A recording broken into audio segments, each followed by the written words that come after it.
గురుగారు, మకర రాశి వారికి ఈ వారం ఏ విధంగా ఉండబోతోంది? మకర రాశి వారికి 5 గ్రహాలు దివ్యంగా యోగిస్తున్నాయమ్మ.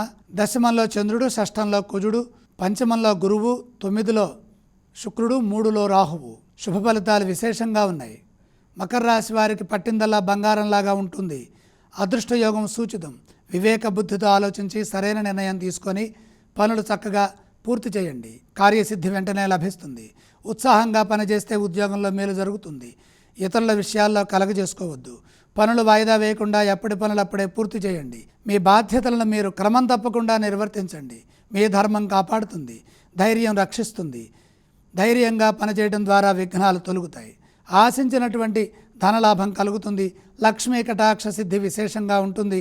భవిష్యత్ అవసరాలను దృష్టిలో పెట్టుకుని ఆర్థిక అభివృద్ధిని సాధించండి. అందుకు అవసరమైన విజ్ఞానాన్ని పెంపొందించుకోండి. నిరంతర సాధనతో ప్రయత్నం చేస్తే మేలు చేకూరుతుంది. మీ వల్ల కొందరికి ఉపయోగకరంగా ఉంటుంది. పలు మార్గాల్లో విజయాలు సాధించడానికి కాలం సహకరిస్తుంది. గృహవాహన యోగాలు కలిసి వస్తాయి. వారం చివరి భాగంలో మేలు చేకూరుతుంది. కుటుంబ సభ్యులతో కలిసి ఆనందిస్తారు. అలాగే మకర రాశి వారు ఏ ఏ స్తోత్రాలను పఠించాలి? మకర రాశి వారు లక్ష్మీ ధ్యానం చేయడం చాలా ఉత్తమం. గురుగారు, మకర రాశి వారు ఈ వారం ఏ ఆలయాన్ని సందర్శించుకోవచ్చు? మకర రాశి వారు లక్ష్మీ అమ్మవారిని విష్ణు సహితంగా దర్శించండి. గురుగారు, ఈ రాశి వారు ఏవేవి దానం చేయవచ్చు? దానాలు అవసరం లేదు.